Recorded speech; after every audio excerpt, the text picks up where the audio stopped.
All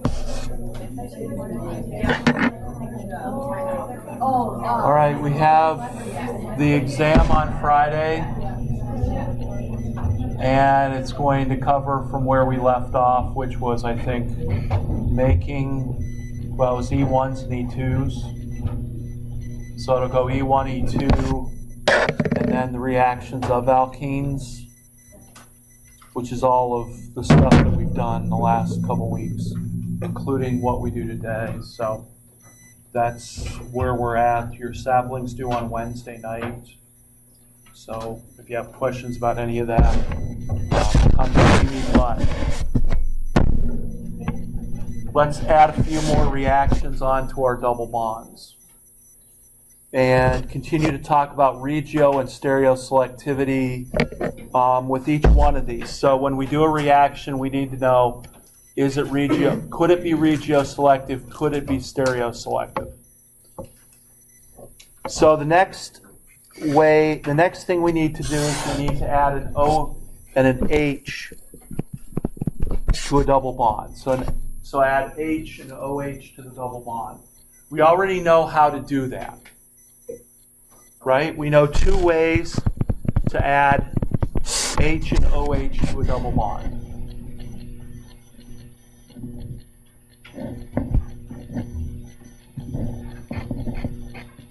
What's one?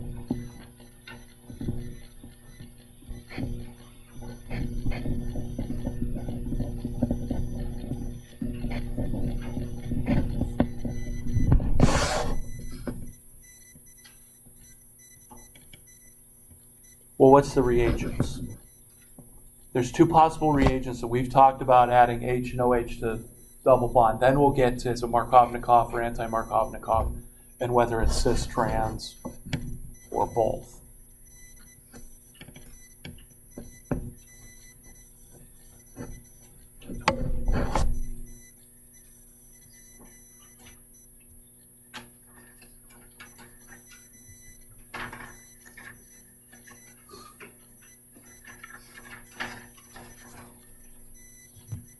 How about slide 4?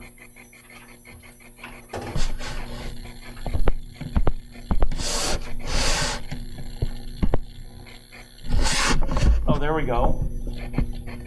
So that summarizes what we're going to talk about, which is the middle one. But the first one, H plus H2O. That was our first way to add H and OH across the double bond. How does it add? Well, it says it adds Markovnikov. H plus H2O, is it going to add cis trans or 50-50?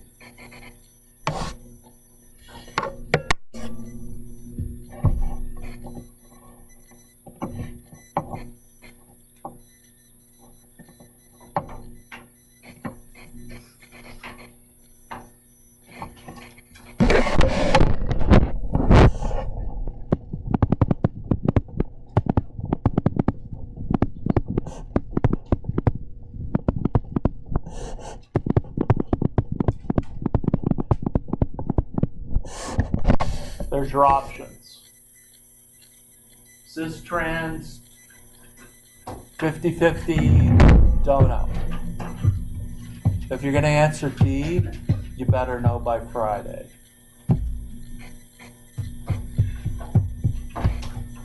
So H plus H2O, how does it add? It says on here it adds Markovnikov. I hope that's right. But how does it add? Cis trans, 50-50. Don't know.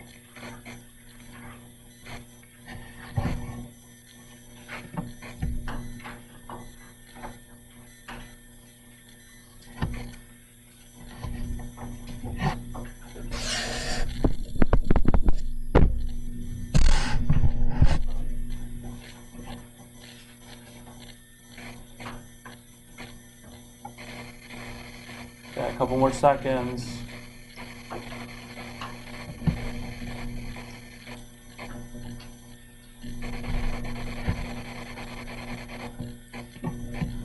Okay, the most popular answer is C, 50-50. Well, that's good. 60% could be better. What's the first step in this mechanism? Add H plus to the double bond. I would add the H to the carbon with the most hydrogens and make a carbocation. Well, there's my answer, right? Why is it 50-50 cis and trans? Because every time you go through a carbocation intermediate or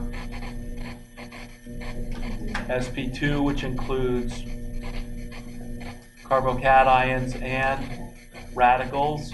So anytime you undergo an sp2 intermediate, you're going to get 50-50. And that's either carbocations or radicals. So again, that one principle is going to cover a bunch of these reactions. And it covers that one. So this is, it adds Markovnikov, it adds 50-50 cis-trans. Right, so there's number one. We'll get to number two in a minute. Number three, mercuration, demercuration. I'll ask the same question for mercuration, demercuration. Cis-trans, 50-50, don't know. It says there that it adds Markovnikov, so again, I hope that's true. So how did the H and the OH add?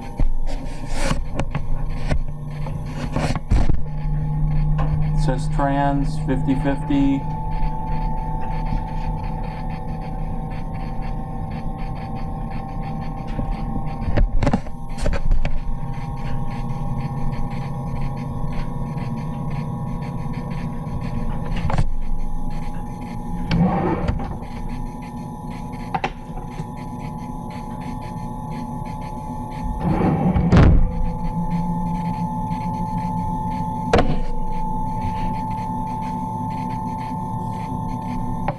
Got answers from everybody?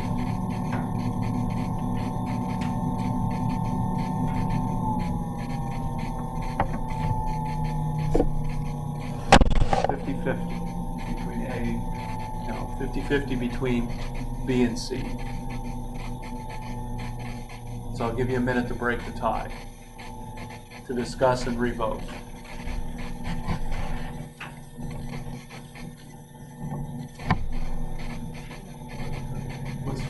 It was a tie between trans and 50-50.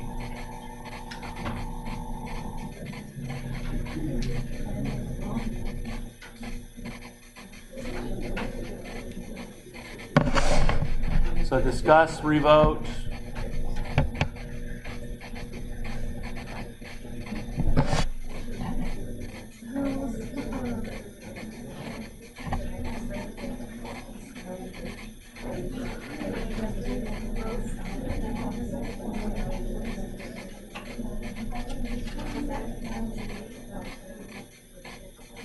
Okay, your time's up.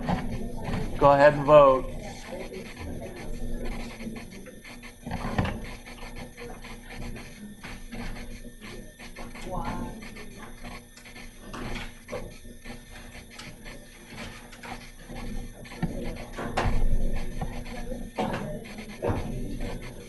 Okay, do I have everybody's vote? Yes, no?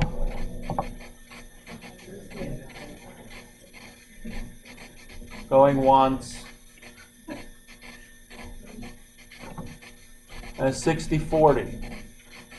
Not much of a change.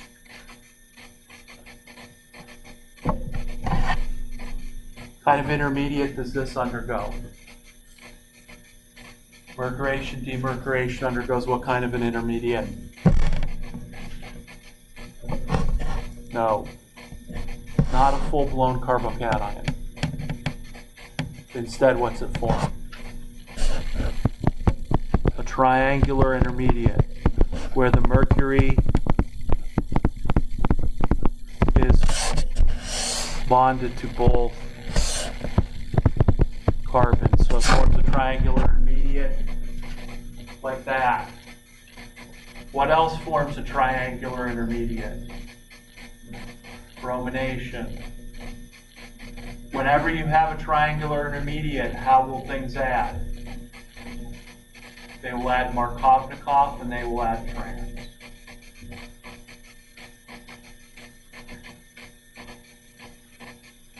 So this is trans. I was a little surprised that when I wrote the H and the OH like this, that didn't provide a hint. But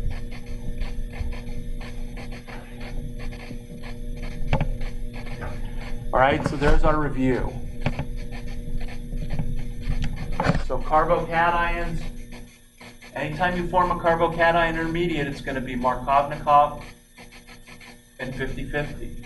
Anytime you form a triangular intermediate, it's going to be Markovnikov and trans. So you got to get those in here and keep them here by Friday and beyond, right? Because we're not that far away from the end of the year. Well, semester. So that's what we need to remember. For every reaction, what do you need to know? What am I adding? How am I adding it? Markovnikov, anti-Markovnikov. How am I adding it? Cis trans 50-50. Right? So you've got to make a sheet of paper, 3x5 card. That's what you need to know for every reaction. And if you don't know that, you're going to be guessing at regio stereoselective.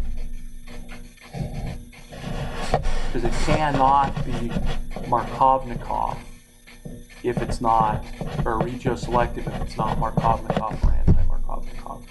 And it can't be stereoselective if it's 50-50. So that's going to be really helpful to remember all of that stuff. All right, so now let's go back to slide 1. Slide 1 was, I'm going to add an H and an OH across the double bond. And 10 minutes ago, how did we do that before? Well, hopefully everybody remembers those. So here's a new way. I'm going to add BH3 and H2O2. Sometimes in the book or sometimes in sapling, you'll see BH3 as B2H6. That's two BH3s together. But this is a two-step process. First, I'm going to add BH3, and secondly, I'm going to add H2O2 to convert the boron to an OH. But here's the important things. The reaction will be anti-Markovnikov, and the H and the OH add to the same side, which means they add cis. Okay, so the reaction could be regioselective, and it could be stereoselective. Could be either one. So how does this reaction go? Well, if we think about the double bond and the boron and the BH3 looking like this.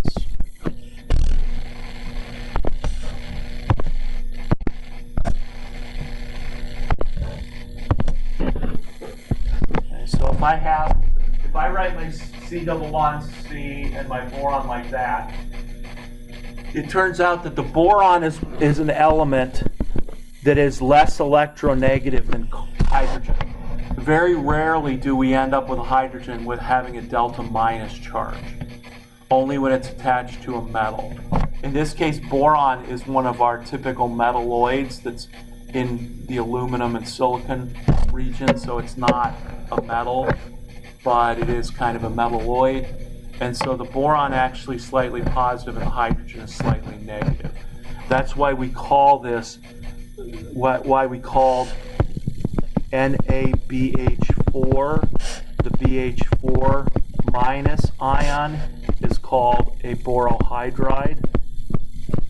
You'd have to go all the way back to general chemistry to remember that a hydride is an H minus.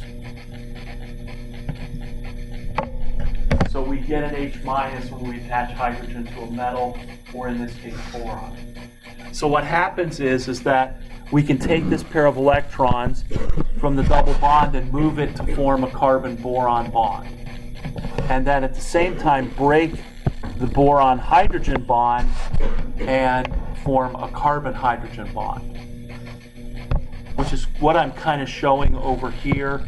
It's just, I'm going to put it in that kind of an intermediate because I want. Okay, so again, the electrons are moving towards the positive side. Now that's going to make an intermediate that looks like this.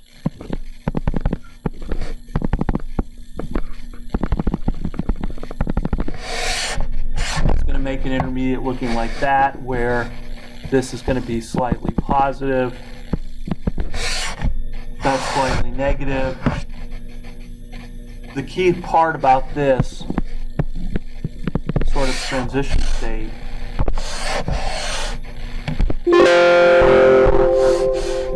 the key thing about this transition state here is that it's a square. So what happens is I add the boron and I add the hydrogen to the double bond. A square transition state is only big enough to allow the boron and the hydrogen to add to the same side of the double bond. So a triangle, well, triangles only have, one side. The square's not big enough to have the boron and the hydrogen add to opposite sides of the double bond. And I'm going to tell you in a few minutes that a pentagon isn't large enough to add above and below. It can only add to one side. So those geometric shapes always, the squares and the pentagons, always mean that you're adding something to the same side of the double bond, which means you're adding a cis. So the boron and the hydrogen add cis. So when I look at what happened, this is what happened over here. I added the hydrogen and the boron to the double bond. Now down here, that's where the blue hydrogen should be. So you add boron and you add hydrogen, then you add hydrogen peroxide to this borane, is what it's called. The hydrogen peroxide oxidizes the boron to form the OH in exactly the same position that the boron was in to begin with. So there's no inversion and there's no rearrangement. So it's basically a two-step process. You add the boron and the hydrogen first, and then you have hydrogen peroxide to convert the boron to an OH. I'm not going to hold you responsible for either one of these mechanisms, particularly the second one, because it's not really an organic mechanism. But the first one, I'm going to show you the mechanisms today so that you can kind of remember those. Why does it add cis? Because it forms a square. So we're adding the H and the BH cis. That means the H and the OH will end up cis as well. All right, everybody okay with that? So that deals with the stereoselectivity. H and OH will add 100% cis. Now, the Markovnikov, anti-Markovnikov. And remember, anti-Markovnikov just means that it's not the Markovnikov product. The H went to the most substituted carbon. So when you look at the boron, and this is an oversimplification, which I could unsimplify, but we'll try and do this without that. You have two ways to add the H and the boron. You can add them so the boron goes on the less sterically hindered carbon, or you can add the boron where it goes on the more sterically hindered carbon. This would lead to a Markovnikov product. This would lead to an anti-Markovnikov product. Well, it turns out that, well, let's go into the more complicated reason. What I just showed you happen is I showed one hydrogen and the boron adding to the double bond. you can actually donate 3 hydrogens to 3 double bonds with this molecule. So if you imagine that you had the BH group here, that the boron and another hydrogen could react with a double bond. So it could react with a second equivalent of alkene, and that would leave you with a boron and a hydrogen, which could then react with a third equivalent of the alkene. So in this reaction, you only need a third of an equivalent, a third of a mole of BH3 to do this reaction, because each one of these will react with 3 alkenes. So what happens then is that when you start adding 2 more alkyl groups around that boron, if you add the boron to the most substituted carbon, it becomes really sterically hindered. So the boron makes the choice of adding to the less sterically hindered carbon, so that way, when I add my remaining alkyl groups off of it, it becomes less sterically hindered and less bulky. So that's why the boron chooses to add to the least sterically hindered carbon. Okay, it's because this mechanism isn't completely correct. You do this reaction 3 times. Did I lose anybody there? Okay, your choice is, again, this kind of helps. Okay, why does it do that? And if you just want to say, oh, it adds to least sterically hindered carbon, I don't care why. Okay, hope I don't ask that question. But that's what happens. So we end up with 3 alkyl groups off the boron, then the hydrogen peroxide replaces that boron with 3 OHs. So what did I do?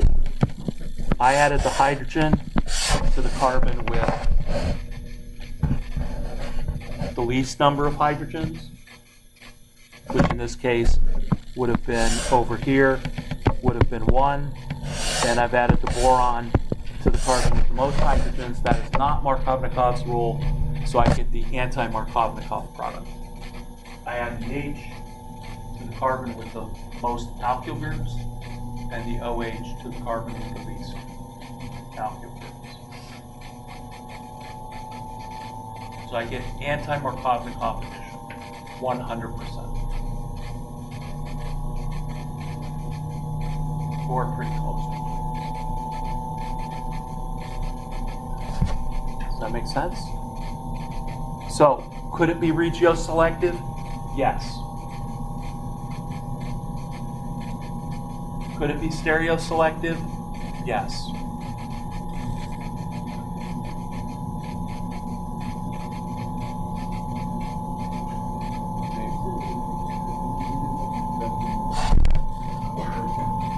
It's not always. Let me give you, here's an example where it would not be regioselective.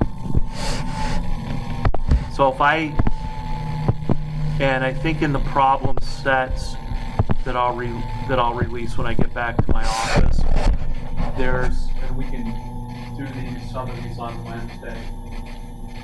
If I had you react BH3H2O2 with this molecule, it would actually not be regioselective, and it would not be stereoselective either.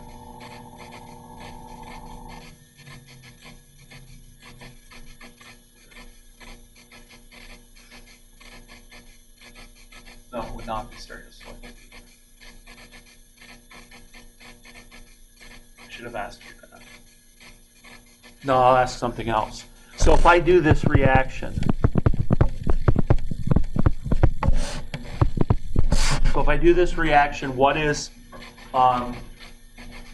why is that not regioselective?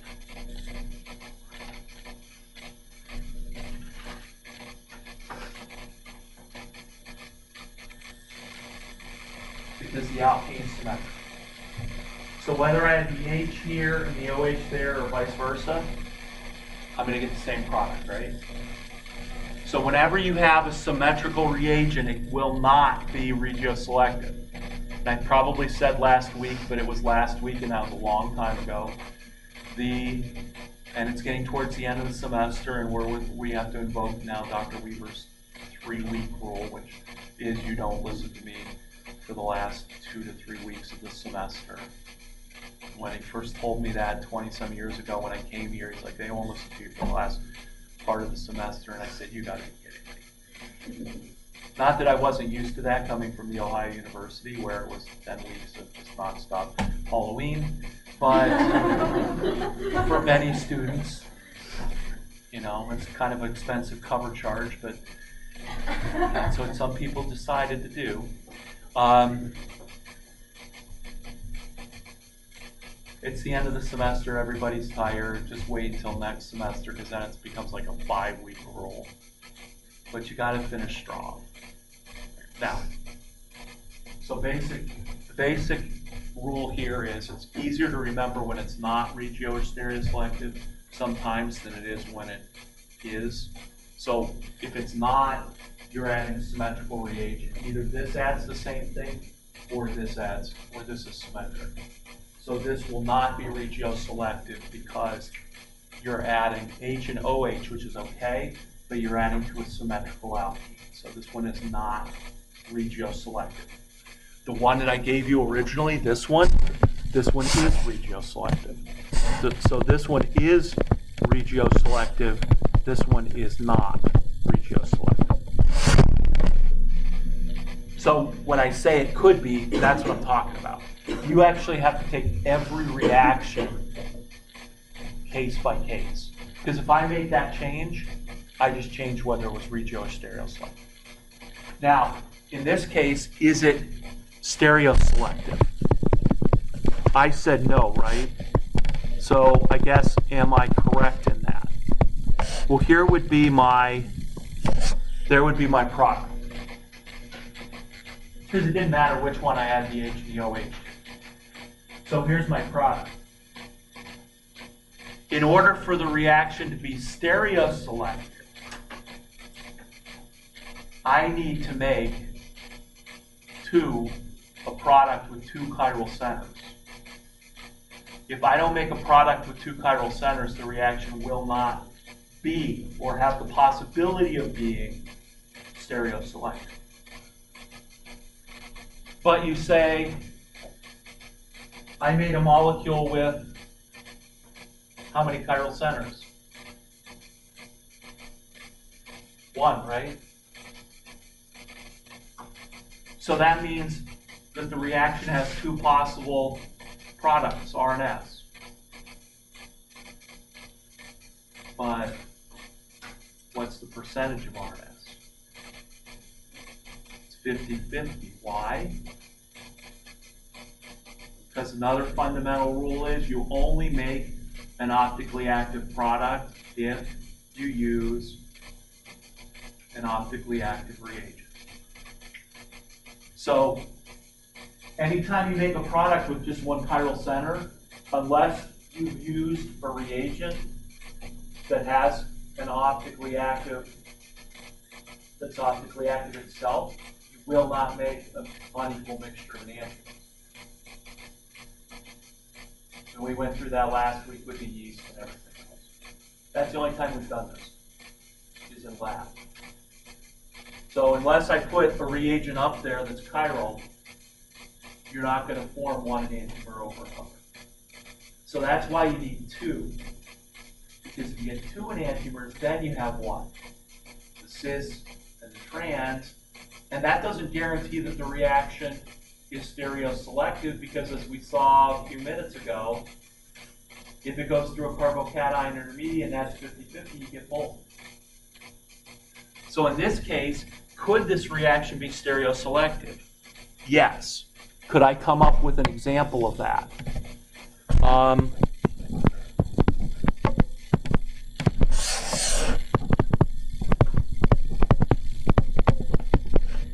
There would be my example of the reaction that is stereoselective.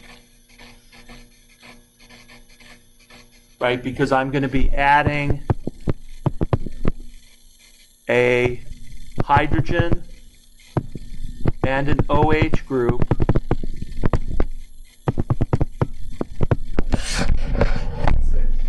so there would be the product that I would write. And the H and the OH cis, bolds or dash, your choice, but then the methyl groups go on the other way. That product has how many chiral centers? 2. And what did I just do? I just made the cis over the trans, which means I selected one diastereomer over another. So therefore the reaction is stereoselective.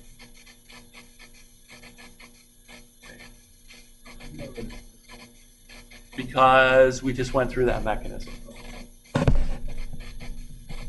And started out by saying that the H and the OH added the same side. So that's why you got to know these 3 things. You got to know what you're adding, how you're adding it, and how you're adding it. Because if you do that, there's 2 possible products you could get. You could add H and OH cis or H and OH trans. Are those 2 different products? Well, they will be if you generate 2 chiral centers. Did you favor one over the other? You need to know what you're adding and how you're adding it. John? So that example that you like the first one is not. This one right here? This one right here is not. Because actually, that's not stereoselective because I don't even generate chiral center. This one is not stereoselective because while I generated 1 chiral center, I need to generate 2. This one would be an example of something that is stereoselective.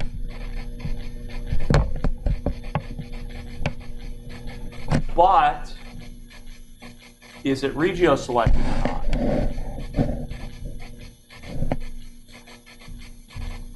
Humor me. A, yes, B, no. Is this reaction with the 1,2-dimethyl cyclohexene, is it regioselective? A, yes, B, no.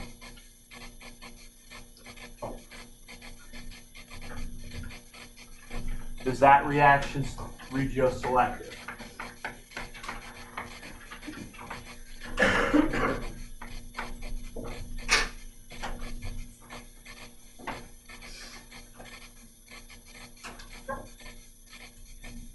Is it regioselective? All right. Give you a couple more seconds.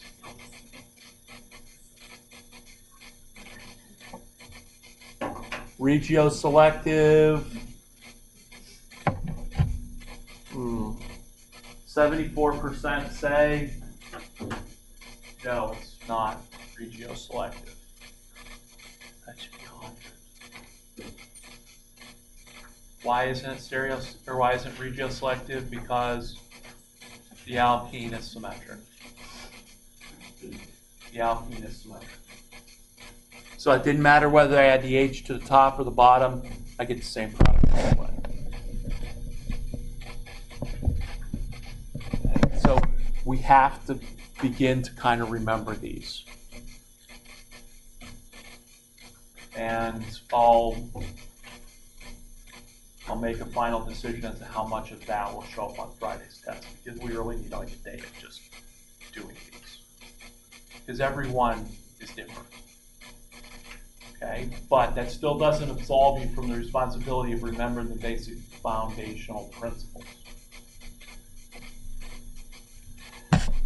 Okay, so everybody, wow, we've done one reaction. We got to speed it up a little bit here.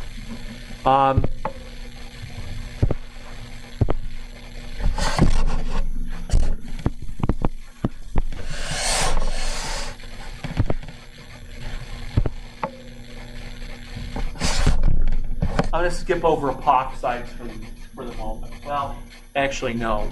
Epoxides, or the IUPAC name for epoxides are oxiranes. They have an oxygen attached to 2 carbons. And epoxides you can make. They're very easy to make and they're fairly stable. But one of the things you can do is you can open them up by having a nucleophile attack either carbon. and then you'll break a carbon-oxygen bond and you'll form an alcohol. So epoxides are going to be important intermediates that we can actually make and use. So, and epoxy, like epoxy resins have an epoxide as one of the components, and then the other one adds to it, so they stick together. They form one part, the other part, they mix, and then it forms a solid that glues stuff together. But there's two ways to make epoxy, or to make epoxides. And I'm going to go one further ahead here. A one-step mechanism to make epoxides is to use what is called a peroxy acid. Now, the peroxy acid looks like that. Per in organic means you've got an extra oxygen. So think about a peroxide has water with an extra oxygen, so it becomes H2O2. A peroxy acid has an extra oxygen stuck in between the OH groups. And this is actually a very specific one called metachloroperbenzoic acid. We'll talk about how it gets named later on. If you see MCPBA in sapling or other places, it just means it's a peroxy acid. Okay? So I usually just write a generic peroxy acid. What happens is one of these oxygens will insert on the double bond. So what happens is one of those is the peroxy acid comes in and it attaches an oxygen to both carbons and makes the peroxide. And we're not going to go through the mechanism of that, but it's just like, here's your double bond, here's your oxygen, blah. Makes the epoxide. Now, this reaction actually, since I'm adding to both carbons, there is no regio and stereoselectivity. This reaction becomes what is called stereospecific. If I was coming up with nomenclature, I would have realized that people use specific in a very narrow English fashion, right? Selective gives you the impression that you're just selecting, right? But not everybody, selective would mean, well, I've got 51% over 49, all the way up to 100 to 0. Selective doesn't quite match up with English. So selective means that your reaction that you've chosen anywhere from just a little bit majority to 100%. I would have used the word specific to mean like 100%. Nobody did. They use specific completely differently. So stereospecific means this. It means if you change the stereochemistry of the reactant, you get a different stereochemistry of the product. So a selective reaction talks about the products. A specific reaction talks about changing the stereochemistry of the reactant. For instance, let's say I use the cis alkene. I'm going to erase that. So let's use a cis alkene. Well, in the mechanism, if you've got the double bond and your oxygen is coming in and just sticking to it, all in one step, there's no time for the double bond to potentially rotate around. So whatever your starting stereochemistry is, will be the final stereochemistry. So in other words, a cis alkene will give a cis epoxide. And if I change the stereochemistry of the reactant and said, I would like to do this, I would like to do this reaction with a trans alkene, what kind of epoxide do you think I will make? Well, I make a trans alkene, or trans epoxide.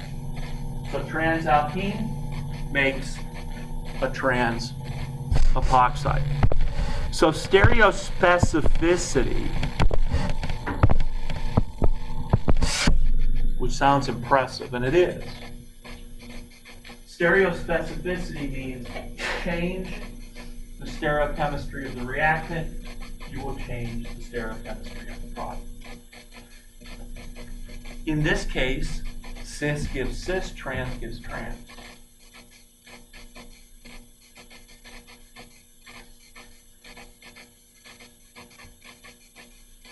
And we've actually already seen a reaction that is stereospecific, where if you change the stereochemistry of the reactant, you change the stereochemistry of the product.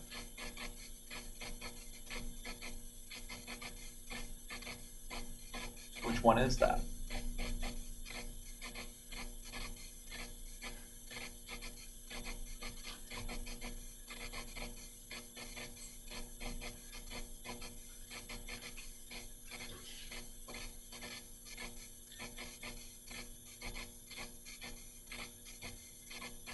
Not a hint?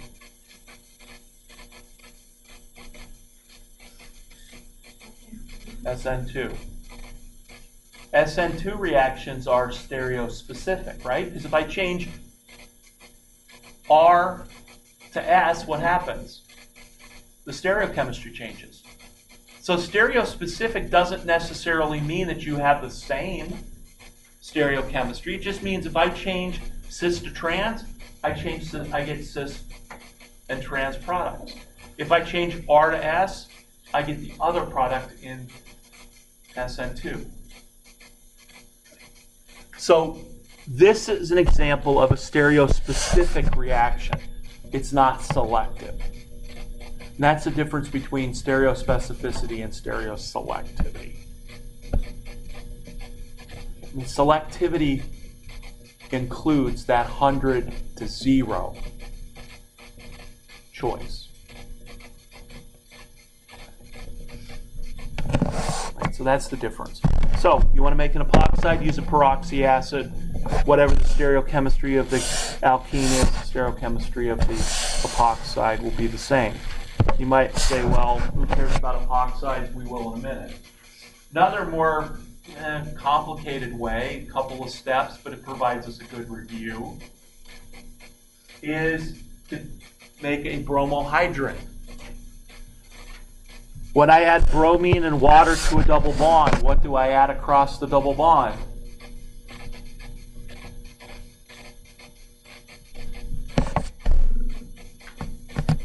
Br2 and H2O. What am I adding? Come on. You're never going to finish the test on Friday.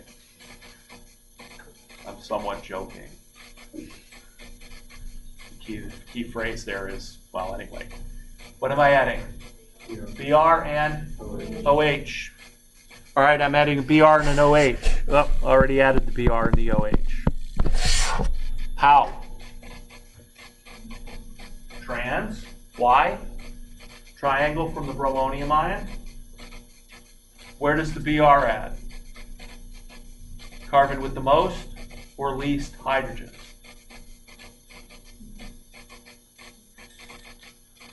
How does the bromine add?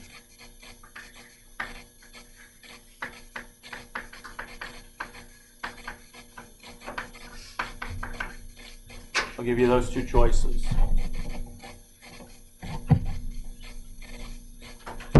Br adds to the carbon with the most or least hydrogens.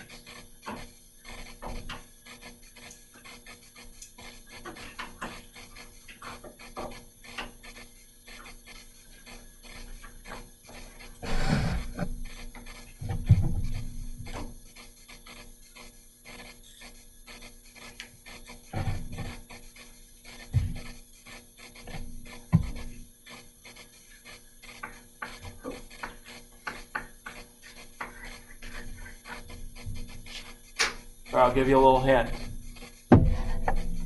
The Br is adding as a Br plus.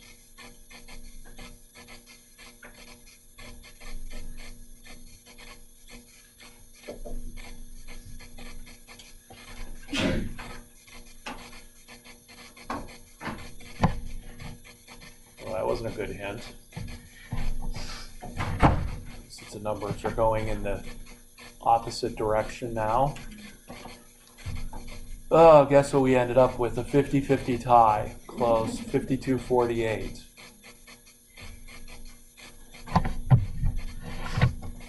Well,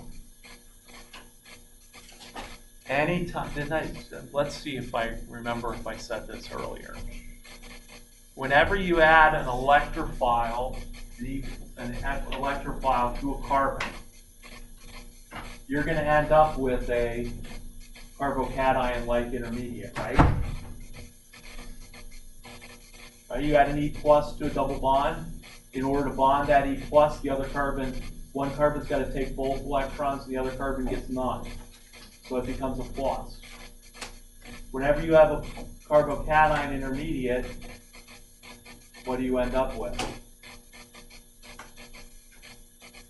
Markovnikov addition. So where did the E plus add? To the carbon that gives you the most stable carbocation, which is the carbon with the most hydrogens. So the Br always adds to the carbon with the most hydrogens. Right?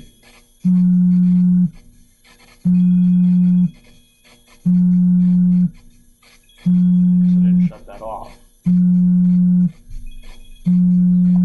Okay. So we add the E plus to the carbon with the most hydrogens. I know somebody's sitting there going, but the bromine forms this. Right? Well, I'm going to refer you back to an elaborate and stellar discussion that I had last week about how to handle the triangle. It all boiled down to which carbon has the most delta positive charge, right? Right. I remember that. And that's going to be the carbon that is carbon with the greatest delta positive charge is going to be the carbon that is most substituted.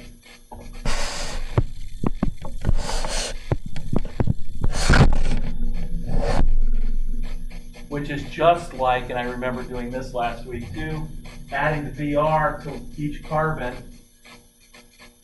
as if it wasn't H plus. So our Br plus is our electrophile that adds to the carbon with the most hydrogens. That's Markovnikov addition. Anytime you add the E plus, always goes to the carbon with the most hydrogens. If it's a triangle, big deal. That means it'll end up on the carbon with the most hydrogens. Which it would have when it went anyway.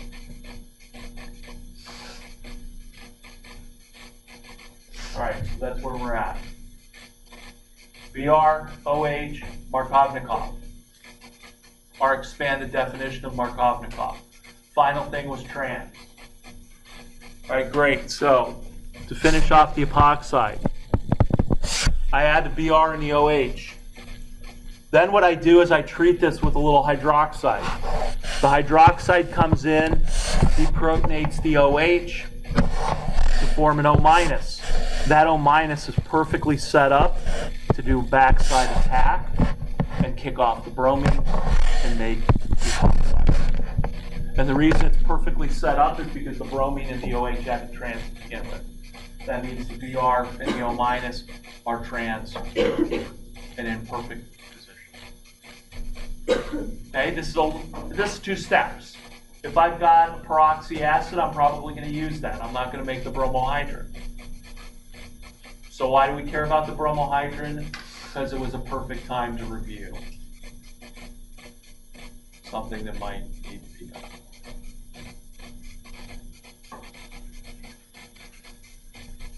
So we can make epoxides out of double bonds. And again, there is no selectivity. There is no selectivity versus There is no selectivities. It's all specificity for those. Okay? And once we make epoxides, then we can do all sorts of fun things with them. Like open them up. But we won't do that now. We'll do that. My recollection is right. I think we'll do that on Monday, if there's not a video to watch for Monday. I have to see. This is the part of the year when Thanksgiving constantly changes, and so the dates kind of change. All right, so Wednesday, I will entertain questions.